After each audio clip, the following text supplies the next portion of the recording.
Vous le savez certainement, nous pouvons respirer par la bouche ou par le nez. Alors, quand nous sommes bébés, nous respirons que par le nez. Certaines personnes préfèrent respirer par la bouche, d'autres par le nez. Est-ce que cela a une influence au niveau de votre vie du quotidien et du sommeil? C'est ce que vous découvrirez dans cette vidéo.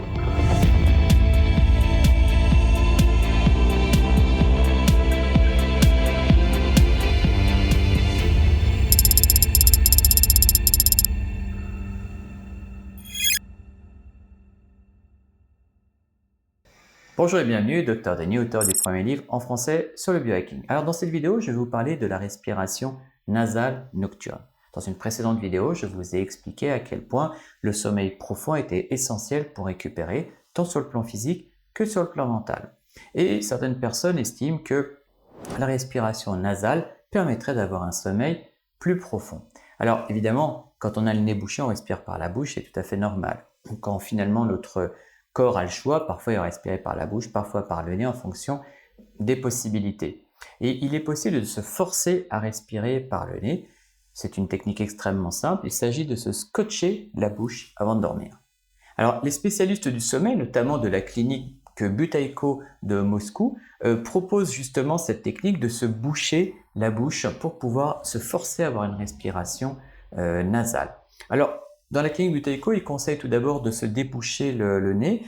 Pour ce faire, ils conseillent d'abord de se boucher les narines et de bouger la tête pour pouvoir justement se libérer au maximum le nez, éventuellement de se faire un petit lavage de nez comme on fait finalement chez les bébés. Ensuite, vous pouvez placer du ruban adhésif au niveau de votre bouche.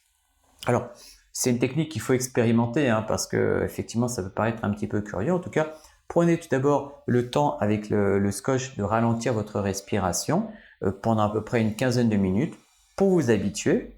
Avant de vous coucher, une fois que vous êtes couché, vous pouvez mettre la main sur le ventre et à chaque inspiration, sentir ainsi votre ventre qui se gonfle et qui se dégonfle à chaque fois que vous respirez par le nez. Et puis, si vous êtes confortable, vous pouvez laisser le ruban. Évidemment, si vous êtes inconfortable, si vous êtes gêné, vous évitez. Par contre, si vous êtes confortable, éventuellement commencez à vous mettre sur le côté et puis commencez à respirer. Il est très possible que le ruban tombe finalement dans les 2 premières heures de la nuit parce que justement, vous avez éventuellement bâillé, vous avez pris l'habitude de respirer par la bouche. Si c'est le cas, c'est OK.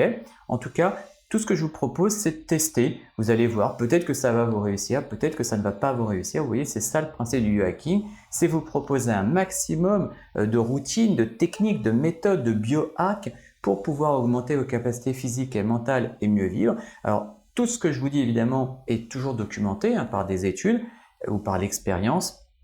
Évidemment, ça peut ne pas vous convenir, donc tout ce que vous pouvez faire, c'est tester. N'hésitez pas à tester dès ce soir. En tout cas, si vous voulez aussi découvrir d'autres biohacks pour augmenter votre énergie, pour augmenter votre tonus, pour augmenter les capacités de votre cerveau, n'hésitez pas à vous abonner sur la chaîne et à rester connecté sur le réseau. À très bientôt.